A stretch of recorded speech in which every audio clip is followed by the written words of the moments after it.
Hello and welcome to ChewintheCud Season 2 Episode 1. My name's Andrew Jones and with me as usual is Neil Greggor. Hi Neil, how are you today? Very well, thanks Andrew, and you? Good to be back. Not too bad. That intro sounds awful, but we'll run with it and go with it. So, it's July. By the time we hear this podcast, and last year we had Andrew Clune talk about how he got into the MCing at the local shows, including Gillingham Shaftesbury, which made me think, I thought a really good subject would be to talk about local shows. So today our guest is Giles Simpson. So morning, Giles. Morning, Andrew.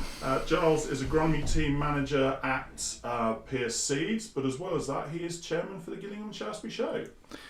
Yes, I am, for my sins. What's this, your second This will be my second show. Yes. Second show. Yeah. That's good. That's good.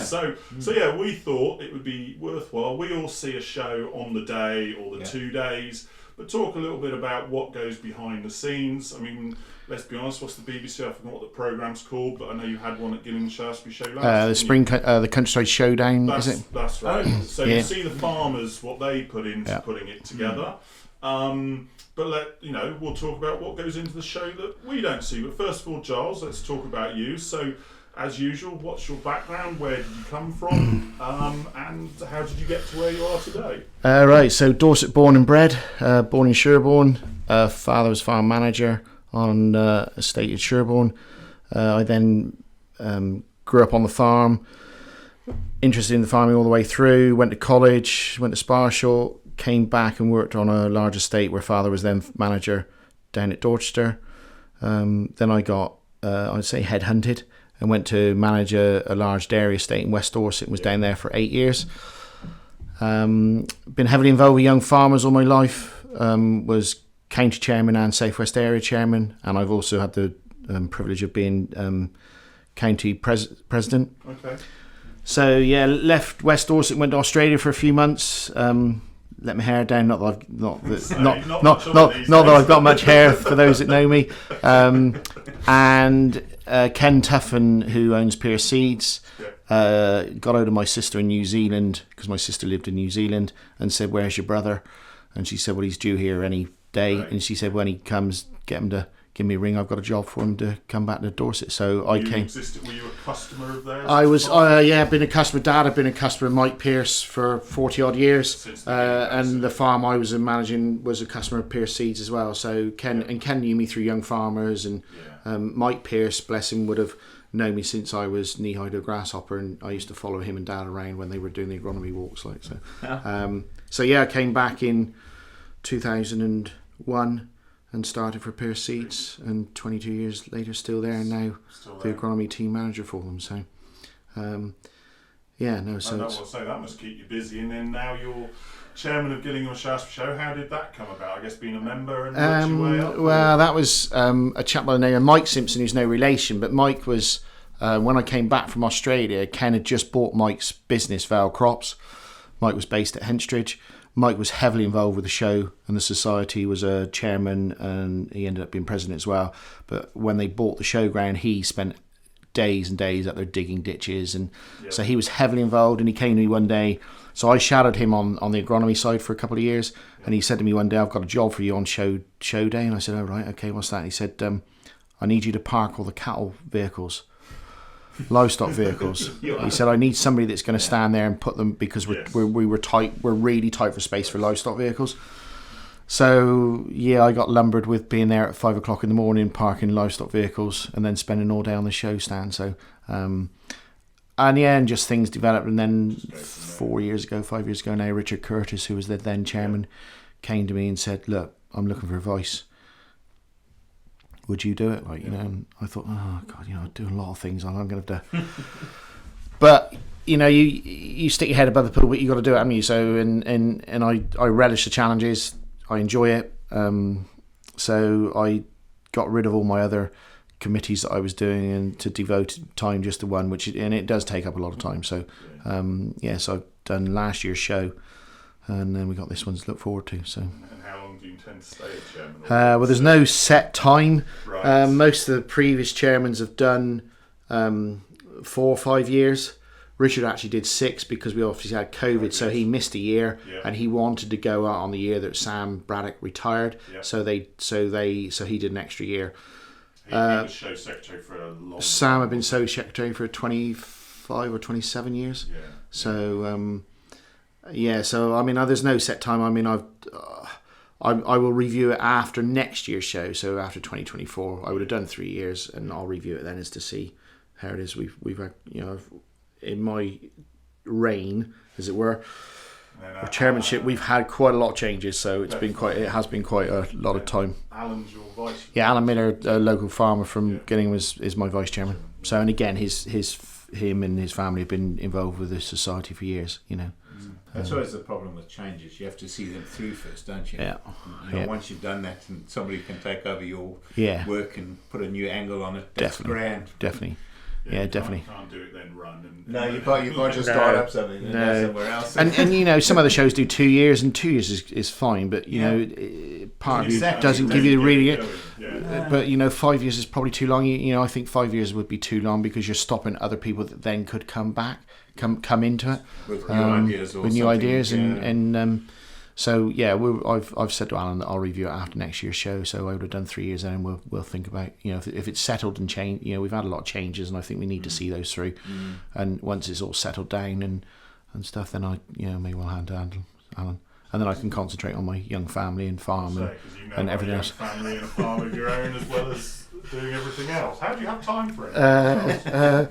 Well, I don't know how I time. Mary, my wife, says that I don't have enough time for anything. But we farm 300 acres at home. Have done now for 10 years, and I've got a young family now. One's 3 and one's 10 months. So it's quite a lot to. But I'm very lucky. I got really good support at home, and a good sounding board, and everything else. So we're obviously here to talk about Gillingham Shaftesbury Show. Let's talk a little bit about the history to begin with. Yeah. So obviously, I'm guessing it was 2 separate shows at one point. Yeah, it was 2. It was the Gillingham Agricultural Society and the Shaftesbury Agricultural Society. I think the Gillingham, and I will be corrected on this, I think the Gillingham was the older one. Both set up one was set up in 1860. Yeah. So basically they were set up as sort of education, for education really, for farming communities to educate on things, and they progressed, and then they. Let's be honest, that's still almost the remit. Well, we are. The remit under our charity stage is education and for the rural and agricultural community. So that's part of our remit to do. Yeah. And they amalgamated in the 1950s. Yeah. So went to one show then. I've heard Sam speak in the past, and he said, was it they alternated? Was it 1 year Gillingham, 1 year? They alternated. They alternated between 2 sites. So they alternated between Canfields up at Gillingham. Yeah. Up at Shaftesbury out on the Blandford Road, and then the following year they went to Slaughtergate Farm, which is where the North Dorset Rugby Club is now. Oh yeah. So that's the 2. They alternated between. So for probably 50 years they did that. Because what did Sam say? There's a place in Shaftesbury called Fair Lane, isn't there? Right. So that's where the fair was connected to the show or something like that. It's just sort of like round towards Tesco. Yeah, no, you probably know more than I do, Andrew. I'm still learning an awful lot on the history, and I think and it's something that I've actually said we need to document. We need to document it so that people know how it all happens. Because especially someone like Sam. Yeah, there's people like Sam and Roger Young that know. Roger is Canfields, he farms there, so his family's been involved with it for years. So between Roger and Sam, they know pretty well all the history of when what happened, So how long has it been at its present site? So we bought the present site at Turnpike in 1993. Okay. And they had the first show in 1994 there. So it's 30 years next year. Yeah. And when they bought it, they 2 of the directors or the board members almost went out on a limb and said, right, we're going to buy it. And everybody said, oh, you'll never do anything with that site. It's the wettest, coldest place in Dorset, that ground and never produce a showground, but they did put a lot of effort. We bought it outright. So there's 70 acre site there now that we own outright. So I'm guessing on drainage and a lot of that as well. Yeah, as I said before, Mike Simpson and Jeffrey Miller and a whole heap of them, Sid Perry and all that, spent days up there digging ditches by hand and finding drains and putting drains in, and we're still putting the odd drain in, but they cleared the hedges back and put a huge amount of work into to make it what it is now. So we're indebted to all of those Brian Young. There's the vision. I mean, the vision. At the time, it's like anything. And now in hindsight, they wish they bought because there was a little bit more for sale, but they didn't think that they could buy that at the time. And in hindsight, it's easy to say, well, actually, they should have bought the other two fields because then we would have had another 30 acres for car parking. But they thought at the time, they all thought they were mad, and there was I wasn't about in the society then, but I know speaking to one or two that were, they said there was some almighty upheavals about it all, and should never have happened. You should never have done it, but it was the right thing to do. Fair play to those guys who put their head on the block and said, no, we're going to do it, and did it. Yeah, I mean, it takes a fair bit. I mean, obviously, there's other local shows. I mean, for argument's sake, my local show growing up would be in Frome, and obviously what was the Frome show is now the hospital and whatever else. Yeah. And it still takes a fair, commitment, or however you want to phrase it, to make that decision, right, we are going to sell that, we're going to buy somewhere else, or whatever. Because I'm guessing, did they own the previous show sites? No, they didn't own either of the previous show sites. They were, obviously the Young family was at Canfields, and I don't know who would have had Slaughtergate. No, they didn't. So they were renting. So we're in a lucky position. We own outright our site, which there aren't many. Puts you in a more secure position. It does. Yeah, it does. I mean, it puts us in a secure, but there is a cost to that. We have to maintain that site and keep, which is there's a cost to it. So.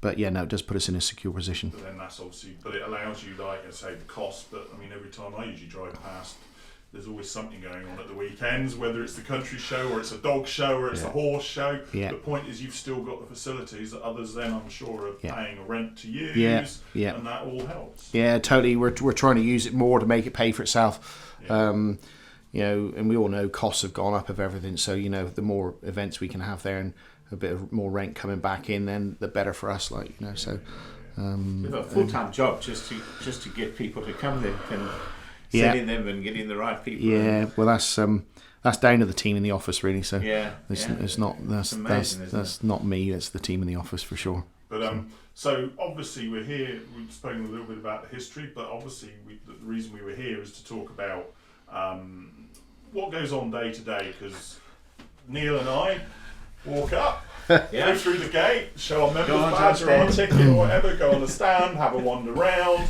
see clients, see people we know, and enjoy ourselves. Have a fun day out, Well, or in my case, get dragged down to the rides because we've got to let them have a ride and whatever else. But what we don't see, so let's imagine the show finishes, this, funny enough, will be coming out the day before the show comes out on the 15th of August, because that's when we usually release anyway.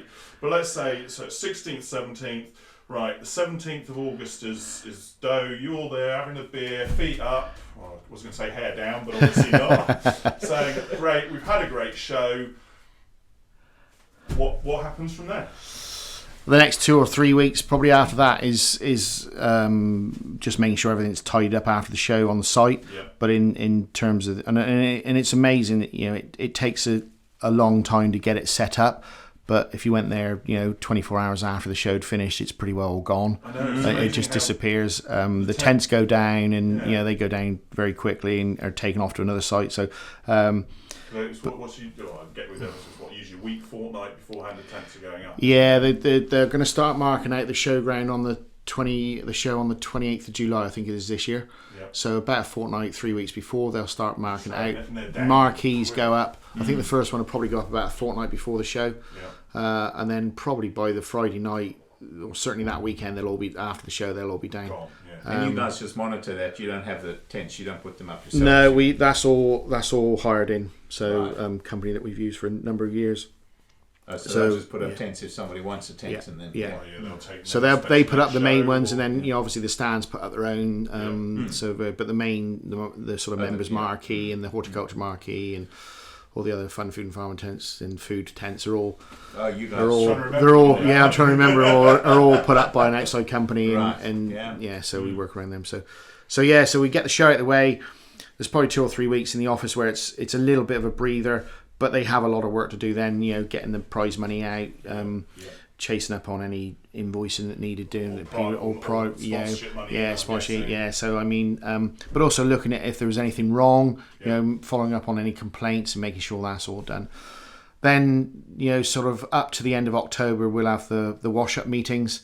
Right. So all the individual committees will have a meeting and discuss how the show went, what was the changes we need to do, was there problems occurred, and that would be the committees, health and safety, cattle, sheep, fun and farming, all of it, members, everything. So all of those have got their individual committees with their individual chairmans. So for me, that's quite a busy time because I go to all of those meetings. No. Or try and go to all of those meetings because at the end of the day, I'm there to pull it all together, and I need to know what's going on. That's got to be a busy time agronomy wise. Yeah, no, September, October is pretty busy for me again, but that is quite. That's probably the busiest time for me, show wise. And then you sort of get into November, December, January, and November, December really quietens down. Yep. The office team, they're paid on a flat rate, 40-hour, 39-hour week. So, but that fortnight leading up to the show, they would do 70, 80, 90 hours a week each. So then, November, December is their quieter time, so they might only come in the office one day a week. But there's things that we can do for next year's show then, so they'll be packing up rosettes, all that sort of thing, getting starting to get the schedules ready, forward ordering tickets and car passes and all that sort of stuff that then can be done in a quiet period. Yes. So they try and do that then, but they're also then looking at next year's main ring attractions, sponsorship, sponsorship booklets and everything. So there is a lot still going on behind the scenes that nobody sees. Exactly. So I was going to say, when I saw Nick, who's now your new secretary since the beginning of this year, he sort of said he'd been left by the previous secretary sort of a timeline of when things happen. I think he said, we're already behind or something like that, and I'm sure it'll all come together, but I'm guessing you say there's as you know, certain times a year you have to do. Yeah, no, there's certain, and James, our old secretary, had been pretty regimental on all that stuff, and he wrote it all down that you need to do sponsorship packs need to be done by this, rosettes need to be done by this, trade stand entry need to be finished closed by here, and cattle entries and schedules all need to be done. So there is a time. The sponsors and so like now, this is being recorded end of May, so we've already got trade stand entries are already in, cattle and sheep schedules are already out, horticultural schedules are out, it's all there. The horticulture and craft ones. The kids want to put a few little things in. Good. So well, it's all there. The youngest, he keeps spending greenhouse when he wants to plant things, so hence we've got loads of sunflowers around. And so he's got a couple of sunflowers there. They're around that high at the moment that he wants to, because he's grown them himself. Good. So I think that the intention is we'll have a sunflower in there. Fantastic. So we get Christmas out of the way, and then we start to head up to the Spring Countryside Show, because obviously that's a new show that we brought in last year. So we've done two shows. That's the end of April. So we lead up to that, and that gets pretty hectic again. And that show's gone down really well. Completely new show.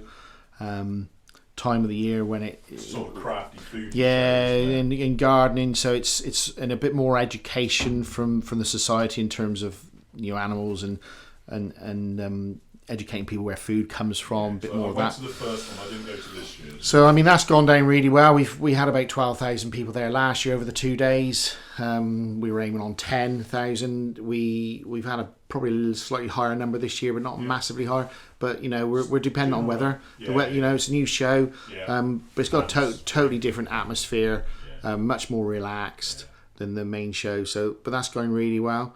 But again, it comes back to us. It's our own site, so we wanted to use it more and push. And at the end of the day, we got a team in the office that we're paying wages to, so we want to use them. Of course. Push them to the limits. Well, not limits, but we got use them effectively. So and I think COVID taught us that our site needs to be paying more than what it was before. it needs to be bringing more income. We've got a site, we've got to use it. Yeah. And if we want to develop it and whatever, we need to be using it and bring more money in. So whether it's using it yourself or having others use whether it. we use it for a show or whether we let it out to the heavy horse show or tractor demonstration or dog agility or caravan parks or caravan. So there's loads and it's a good site. It is a good site. So we need to use it. So we get the spring countryside show out of the way, and then from now on it's manic to leading up to the Gillingham Shaftesbury Show, and that last fortnight, 3 weeks before it is all hands on deck, and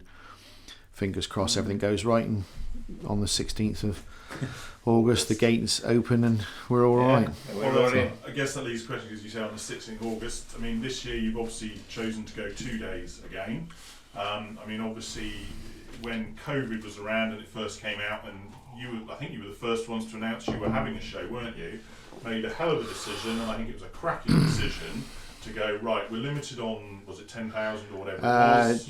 Well, I think we were limited at one stage of 15,000, but we were limited on numbers. Well, for it sure. was limited, so you said, right, we'll split it over 2 days to allow people to come over 2 days. Yeah. Cracking decision. By the time we got there, that limit was no longer there, but hey ho, the thing is you committed, whereas a lot of the others were still really not sure what they were going to do.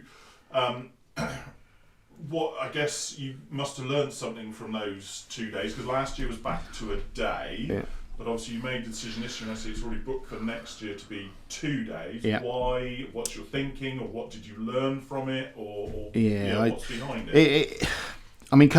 COVID taught us a lot of things. Yeah. And I think you're rightly so. I think it was a massive decision in 2000 to be the first to come out and say that, to come out in October of 2020 when we were in full lockdown. But looking forward, it was a massive decision by our then show secretary James Cox and the team in the office and myself went through it, and we then put it to the board. And it was a huge decision for them to back it all the way, and they did, and it turned out to be the right decision, it wasn't an easy ride, because there was times when we thought, at one stage we got locked down tighter, then it got eased a bit, and then we got locked down again a bit tighter, and then 3 weeks before the show, Boris announced that all the decisions were going, so we didn't have to have had social distancing, but we did, and we were set up to it. Yeah, and that's what we did. So that was the reason. It was social distancing. I remember a site, because I'm obviously secretary of the Stars Agricultural Discussion Club, and we were due, I remember, to have a farm visit with you on the Monday, weren't we? Yeah. And we suddenly got notice on the Monday. This was before all of this, but I guess it's relevant to what we're saying. That they were going to shut down on the Monday, so we then hastily rearranged for it to come and see you on the Sunday, wasn't it, before lockdown? And it was just all up in the air, and who knows what was going on. You forget how mad the world was then. They were telling you that they were going to shut us down in 3 days' time again. Well, what's the difference? But that's all COVID, and so we made the decision. We went 2 days. We said we would go 2 days for that year, and then we would go back to 1 day. Yeah. That was the decision. It had always been a 1 day show. It's always been a big topic. Should we go 2 days? It comes up every 3 or 4 years that people want to go 2 days, and the big arguments about it, and then we stay at 1. But it showed us that we could go 2 days. We went back to 1 day this year. Well, last year. Sorry, last year. So in the 2 day show, the show society is a business. We have to run it as a business. We have to run it. We're a charity. We have to run it. But we've got to make money and invest, and we've got to pay the bills. So being shut down for COVID, not having a show for that in 2020, lost us 80,000. 80,000. Lost us 80,000 to maintain the show site, pay the staff. We did furlough them, and we got grant, but it still cost us 80,000 to keep the infrastructure and everything else going. That's what people. We couldn't get the show societies or shows couldn't get bounce back loans or anything. So we luckily the society had the money, so we had to dip in the pocket. Yeah. When we went to 2 days, there was a lot of good feeling. We were the first show that announced that they were going to go. Yeah. A few others did follow and went 2 days. We went 2 days, and we had a hell of a year.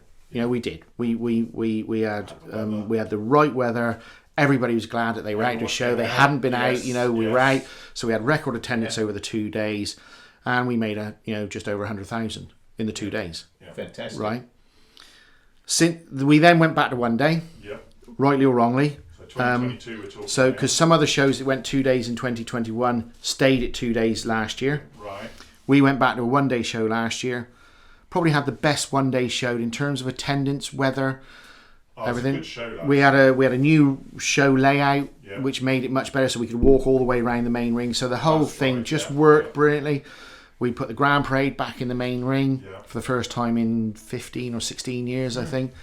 So we moved it all around. We had the best year. We probably had somewhere in the region of 28 to 30,000 people in the 1 day. Maxed out everything. It was busy all the time, yes. I mean, the weather had worked, so we had nearly every farmer in Dorset and Somerset and Wiltshire there because the weather was dry and they'd finished combining, no silage to cut because we were in the middle of a drought. There was a fire hazard, but then we had a shower the day before, so there was lots of things going on. Maxed out. We maxed out everything. We maxed out the car parks. We filled them all up. We had an extra car park came on board from one of our landlords 3 days before the show, and we said, we'll use it as an overflow. If we have to use it, we'll use it. We filled it up, so we maxed out everything, and so we had probably the best 1 day show we've had for years, But when it comes down to the business and the finance, we only made £14,000. The reason for that is costs have gone through the roof. Hiring toilets, crowd barriers, the car parking, everybody wants more money to be paid. So, that's all, marquees.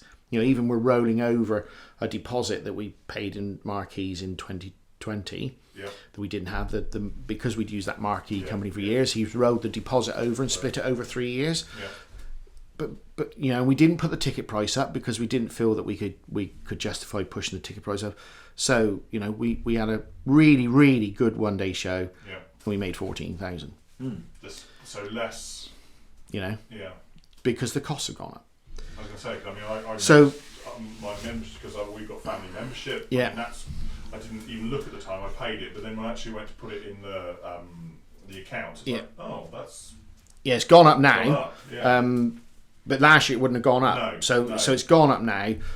So we've looked at the finance side, and the office team looked at it, and we did the budgets, and we did a budget for 1 day. And then there was quite a push from a lot of the younger members that do a lot of time out there saying, look, we do all this work for a 1 day show, and it's over. Can we have a 2 day show?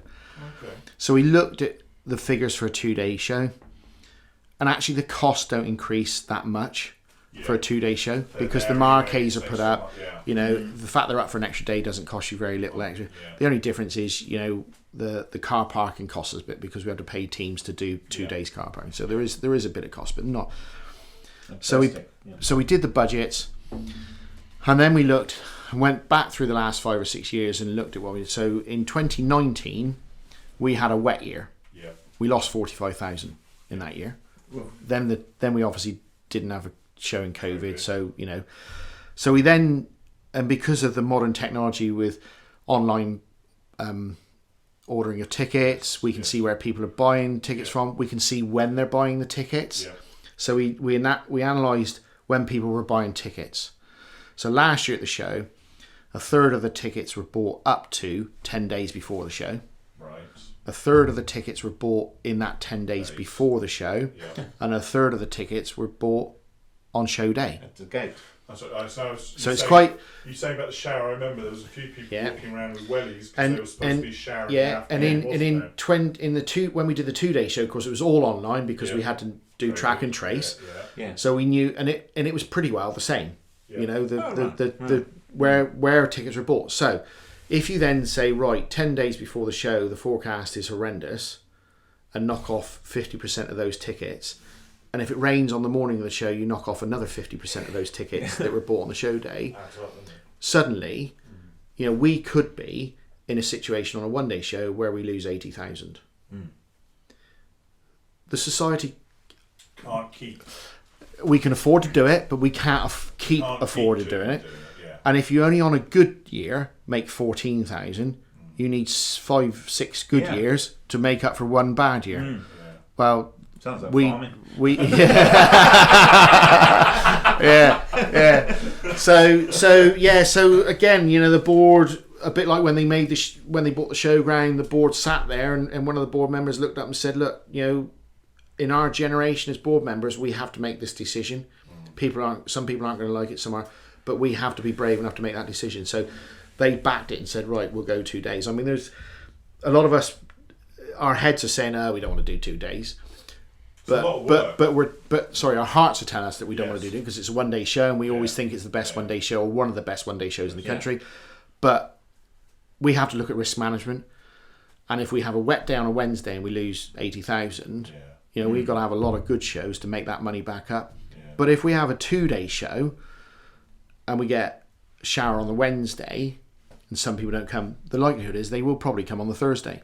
So if the weather's good, when I I had my first council meeting, and which I chaired, because obviously Richard Curtis had chaired the last council meeting before the show, so I had my first full show council meeting back in January. No, it was before that. It was in November. So, and I had to discuss. We were just about to have a change in secretary because James had resigned and was going to Dorchester, and I had to discuss the 2 day show.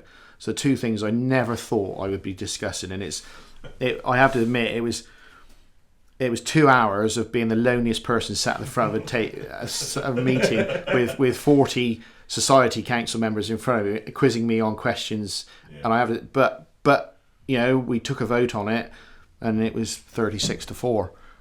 Saying yes, if that's what you think we got to do, we go for it. We'll back the board and go with it. So that's the reason why we're doing. We're not doing it because we want to grab more money. We're just trying to risk manage how the show survives. Yeah. Ultimately, while you're an agricultural show and you're, as you say, education and trying to get in front of the public, at the end of the day, it is about making money, and that money's not coming from the agricultural side as such, is it? That's there. The show is a showcase for that, to try and get us in front of the general public, to give people a better understanding. Because I've taken kids into the educational tents and sat on, I don't know if it was Allen's or whatever, forage harvester or whatever it was, and they loved it, and that's what the kids love, and that's what it's about. And ultimately, I can say myself, in COVID, I was on a stand the first day, the traditional Wednesday was packed. Traditional, that's when you expect to see farmers. Thursday, the agricultural section was dead. But you went around the rest of the show, and you said yourself with the numbers that you said earlier, it was almost as busy on the second day as it was the first day. It was just holiday makers or non-farming people, and ultimately they're the ones that have got to be making the business money, aren't they? Totally, Andrew. They're making the money, but also, I see the Gillingham Shaftesbury Agriculture Show is our shop window. That is how the agricultural community and the farming and food production, because let's not forget, farming is food production. That's what we're about. We're about food production. That is our shop window to show people how we do it. And we need to show people how we do it, because I think there's too many out there that don't know how we produce food environmentally friendly and cost effectively. I mentioned the self-propelled forage harvester. It was interesting. I was in the queue, and there's something. There's a combine. I'm there going, it's not a combine. Or I probably bit my tongue, but in my head I'm going, it's not a combine. It's a self-propelled forage harvester. Just little things like that. But it's still about. They just saw a big machine. It's still about getting out there and showing. And it shows. When we brought the Grand Parade back into the main ring last year, and we pushed for that, and there was one or two that didn't want it because they said it couldn't be done, and I said, well, it's got to be done, because that is a showcase. That's all the best cattle and sheep. It's got to be it's got to be in the show. But when that happened, that main ring was packed 6 or 7 deep all the way around. Because people wanted to see, and they want to see people leading in cattle. They don't see cattle where we hear so many horror stories about walkers that have been chased and but you can see that if you handle cattle and treat cattle properly, they're not like that. And they're beautiful. I mean, it's just beautiful spectacle. it's a big thing, and it's something I've been very keen on. We have to push the ag side. We have to use it as our shop window to show people how we produce food effectively, environmentally friendly, and all those. The other thing about it, the most I often have that with farmers at a show. When I bump into somebody and say, what are you doing here today? And they say, well, they're looking for a specific product. So now they've got an opportunity in one day to walk to numerous different stores, see what's going on, see what's happening in your industry, understand what's happening in the industry. It's a good social for the industry as well, isn't it? Yeah. And then the social element, like we'll discuss in a second, is absolutely vital. But there's another thing you were talking about, a 2-day show. I was actually sitting there thinking and listening to your rain and your one day.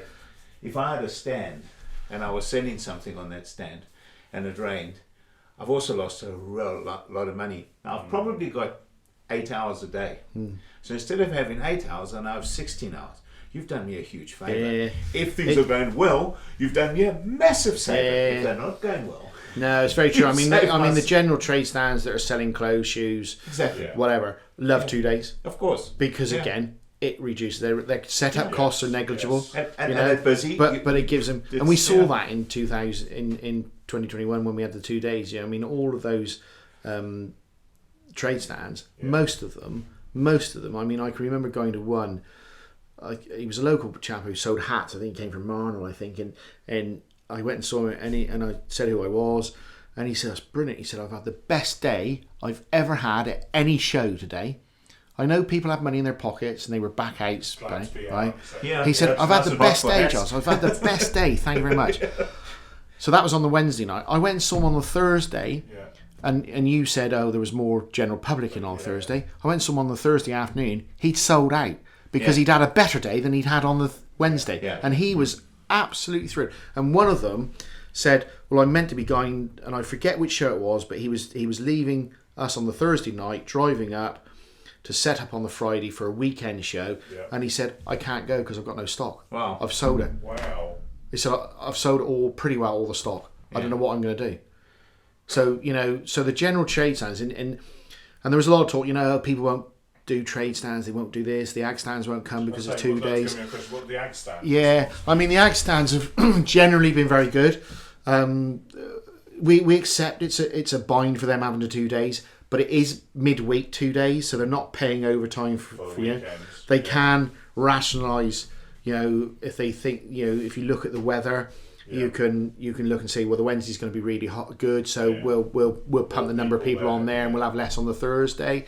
I mean, we've had it thrown at us that farmers like to come to see one rep, take me on the, they want to come and see you, Giles, on the stand. Well, I'm never on a Pearce Seeds stand at the moment anyway, so it doesn't matter. But all I've said is, put it on your Facebook page or your website that, X, Y, and Z is going to be there on the Wednesday, and A, B, and C is going to be there on the Thursday. And then if they want to see that in particular, they'll go and see it. Marketing opportunity. But generally... You normally say, because I always, like last year, obviously, I said, right, I'm going to be at Gillingham Shaftesbury Show. If you see me, because obviously I wear my hat, and last year I had my jacket on, come and say hello, or whatever it's going to be.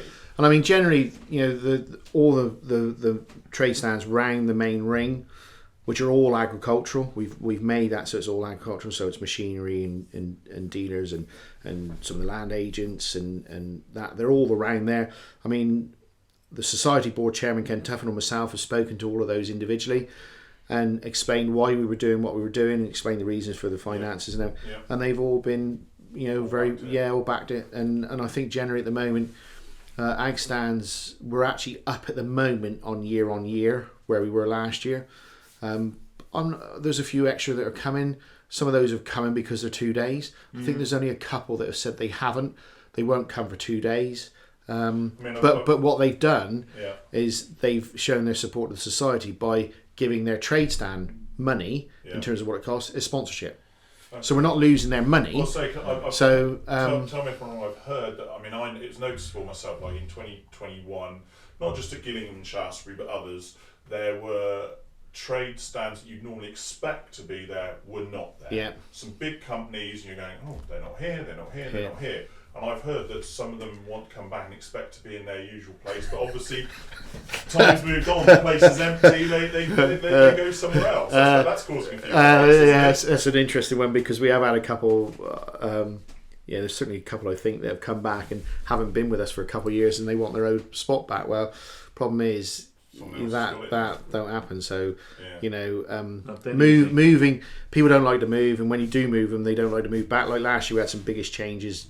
You know, we had to move some stands around the main ring, which actually increased our number around the main ring, which was good. But people didn't like to move, and I had to sit down with some of them and say, look, you have got to make a decision. If you don't want to move, you're not going to be on the main ring again. If you want a main ring, you've got to go here or here. Make your decision, because if you don't, we've got 3 or 4 that are lined up that want them. So and actually all those were happy, but there are some and they won't be in their normal position, because if somebody's been there for 2 years now, we can't then turn around and say, oh sorry, but Joe Bloggs was here 5 years ago and he wants to come back, so no, it won't happen. We'll just see how it works, but generally it's good. And the trade stands, I mean the trade stand numbers at the moment are up on last year, and we've got 1 or 2 that are coming for the first time because it's 2 days, not 1 day. Okay. Because they see it as a better value for money for them. That's right. I mean, you've got to go to all that effort, go all that way, get all your stuff together for 1 day. It's a lot of work. It's a lot of work. It is a lot of work. And we haven't put the trade stand prices up very much, if at all. I think the ag stands have only gone up of 10 or 20 quid a stand, or it depends on their size. But some of the other trade stands we've pushed up a bit, but we've tried to keep them as low as possible. Ticket price has gone up a little bit, but actually it's pulled us up in line with everybody else. We're still probably one of the cheaper shows around. But it's interesting, as a family, we've decided, because my other half usually works on a Wednesday, so rather than her taking the day off, I'm going to go on the Wednesday and use that as my business day, because we expect that to be the traditional farmer day. And then on the Thursday, I can still do some business, but we can also make it a bit more of a family day, take the kids, and rather than having me for an hour, I get longer. Often shows work like that. Things. Yeah, but often shows work like that. The sort of like the last days, sort of the family day where you. And the other thing is, you take Cornwall. Saturday, and the other thing is, stewarding. If you're stewarding if you were on a 1 day show and you're stewarding, half of that day, or nearly all half of that day, is taken up stewarding. You don't actually see much. So there are some that are going to steward on the Wednesday, and then have Thursday, or vice versa. They'll steward on the Thursday, and they'll come on the Wednesday. So and the membership, the membership prices and the patrons' price is jacked up a bit because it's 2 days. And we've had 1 or 2 that have said, well, I don't want 2 days. Okay, but we can't just give you what So, but we've had an awful lot of said, actually, do you know what? I'm going to come 2 days and just take it leisurely, because I'd never get to see the whole show in 1 day anyway. Because if you know a lot of people, like any of us would, you don't get around half the show because you. I mean, I don't see half the show because I end up speaking every 5 yards, and somebody bumps and says, "Oh, Giles, you have a time of day with them," and then you move on another 5 yards. Well, I was going to say, was it 2 or 3 years ago? I got there, and it was the main avenue the first avenue in the agriculture section. I think it took me an hour and a half just to go down that first thing. You say you just bang, bang, bang, bang, bang. And I was saying, I mean, as soon as you get agriculture, I'm sorry, it bores the hell out of me. So I'm going to be bored for half a day with the kids. But so be it. It's they want to do it, and it's spending time with them. But Mary hates going to the show, any show with me. Because she's there trying to push on. Well, I'm not necessarily being business-wise on some. I try to turn off from that occasionally, but if I'm walking along, I just bump into people and I end up spending 10 minutes talking to her. And Mary gets so fed up with me because she just thinks, oh God, we want to see the show. And he's here. And she does quite often. And when I catch up, she's talking to somebody and he said, oh, well, he's been back there talking to him for an hour,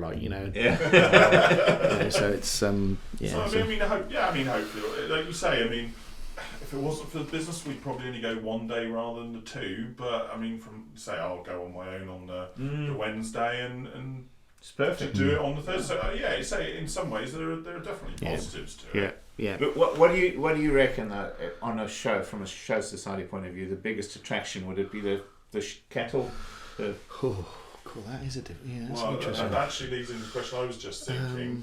What's the go with the cattle? Are they going to be there for the 2 days? Yeah, no, we're splitting cattle.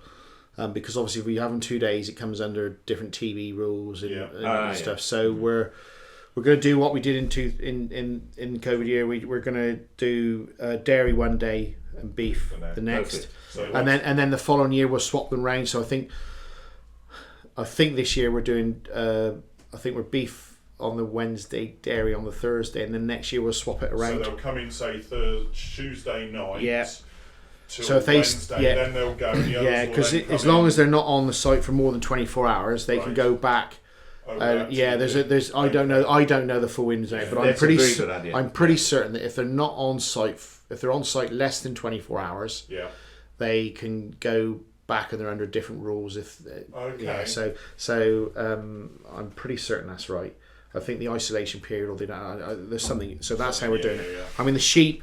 The sheep's looks as though it's going to be increased in numbers again this year. We were record numbers last year, and we're going to do some classes some days and some the other. So there'll always be something there. There won't be a big number. There'll be something there ticking around. And then fingers crossed, we're also going to have.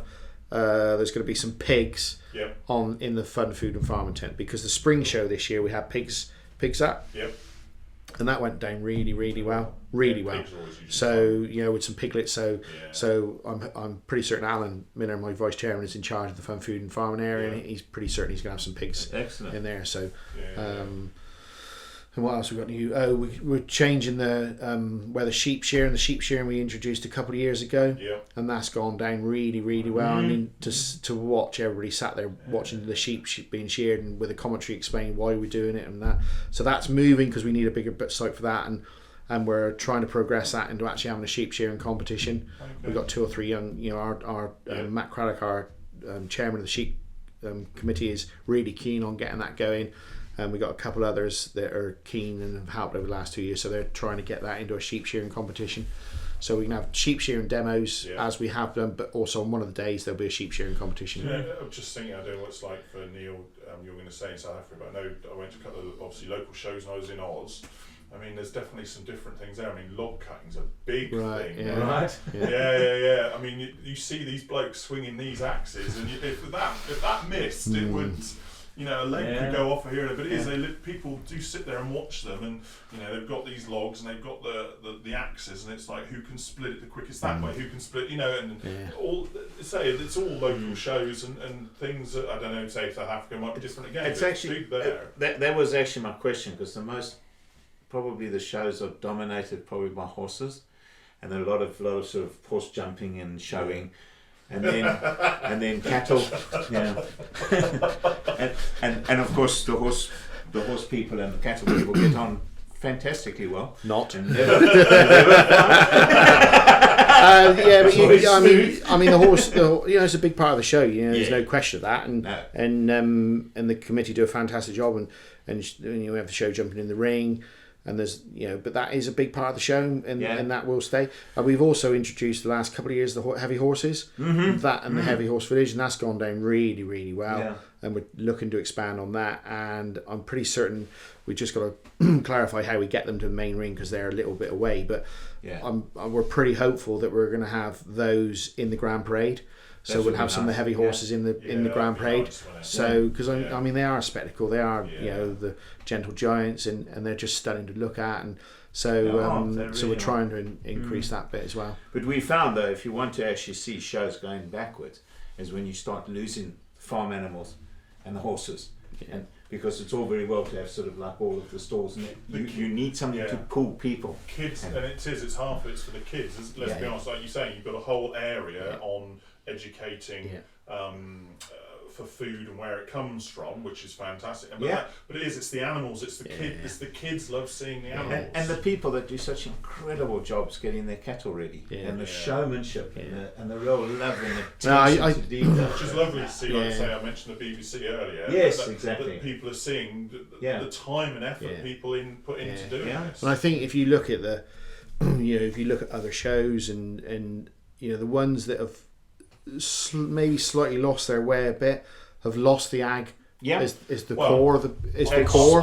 I think incredibly important. Froome show. Well, I'm not going to say names, but because it is, in my opinion, it has gone back since they whatever the fallout was. The cattle went. The cattle have now come back, but it doesn't have quite the same. I know. I think we we want to keep our core is got to be ag, and that was one of the big questions when we were discussing going to 2 days. You know, will we keep? We have got to keep the ag. We've got to keep those ag stands. We're exceptional for that. You know, in the numbers of ag stands we've got. You know, cattle numbers and that have dropped a bit, but that's TB and the cost of showing and everything. But a lot of it's TB.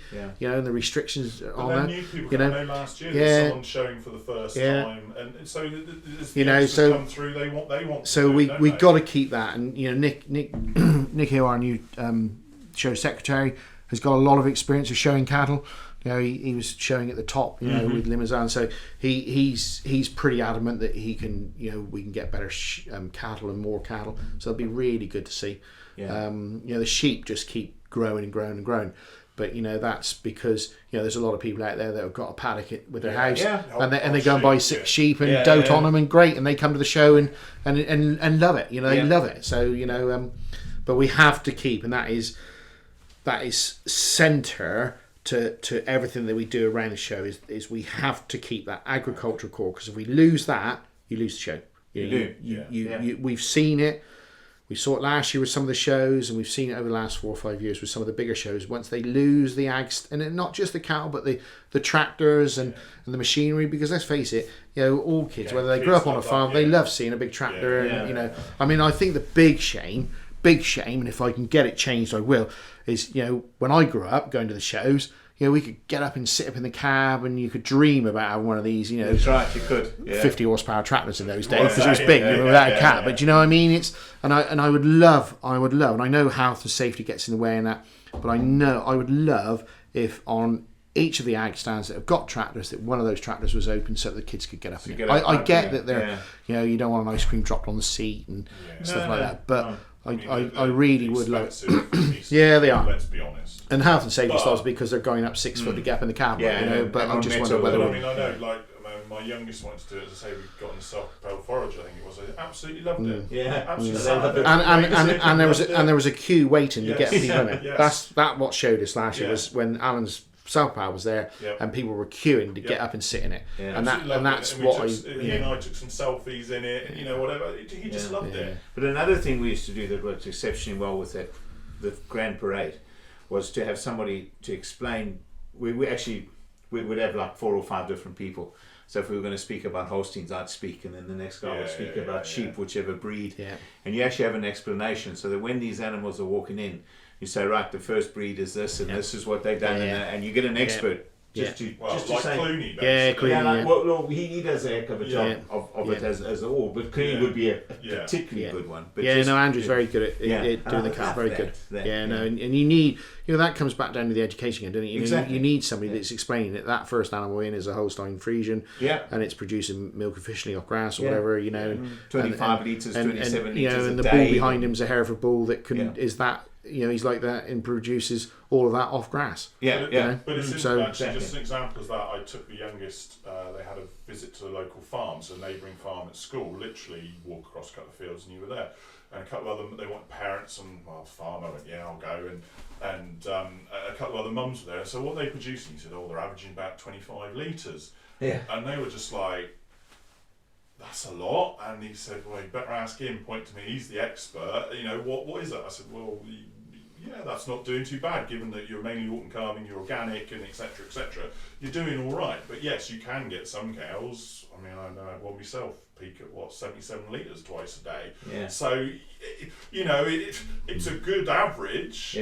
But people just don't seem to realise. But also to put that in perspective, it's actually easier to speak about pint glasses. How many pint glasses of milk does that cow produce a day? Which gives, if you say to me litres, it's not. I can't really relate that back to my my breakfast. How much milk do I put on my cereal or my coffee? Or if I drink a glass of milk, how much does that cow produce? Then how many people have it in pints these days? Let's be honest. It's usually a litre bottle. 2 litre bottle. Exactly. 2 litre bottle. No, exactly. Well, I just mean in perspective. So if you want to understand how much a cow can produce, and I say to you, for your generation, yes. Yeah. The younger generation on decimal and it's litres. They know what a litre is. Haven't been to the pub, I know. Pounds, shillings and pence.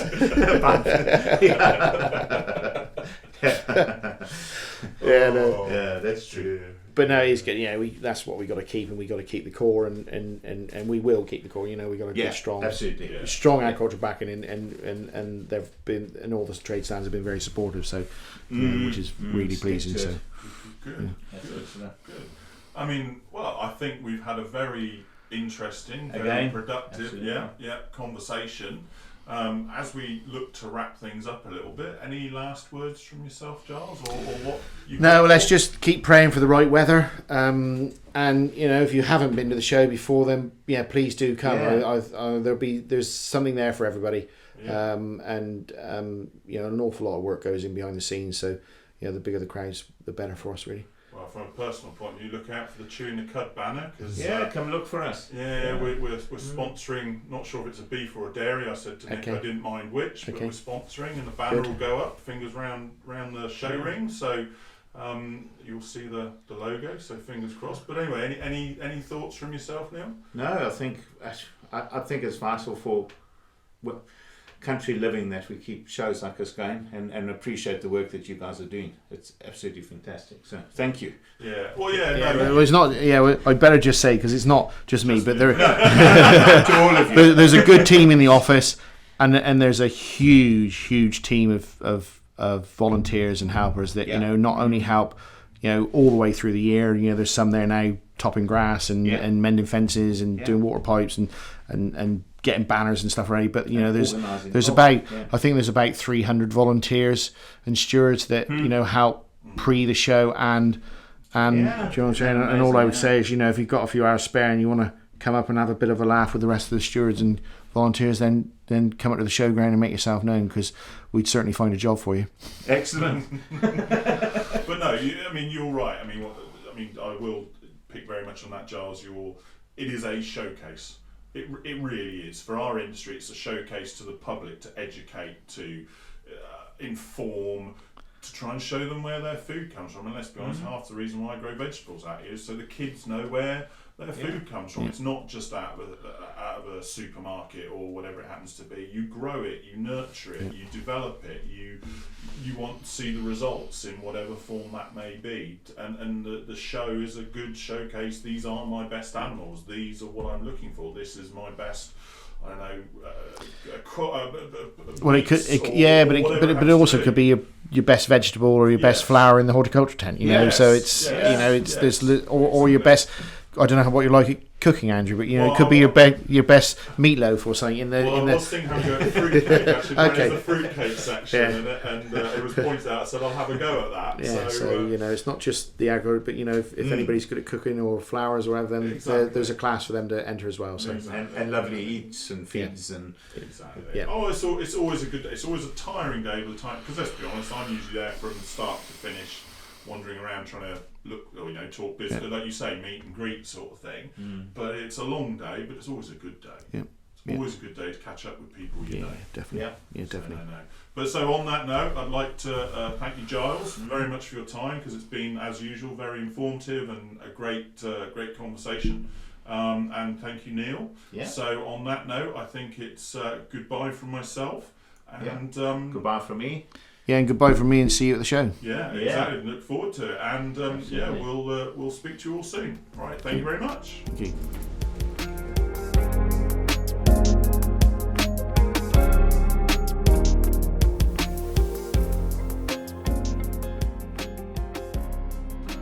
And now for the really boring bit, I'm afraid, the legal disclaimer. The information provided during this podcast has been prepared for general information purposes only and does not constitute advice. The information must not be relied upon for any purpose, and no representation or warranty is given to its accuracy, completeness, or otherwise. Any reference to other organisations, businesses, or products during this podcast are not endorsements or recommendations of Chewing the Cud Limited.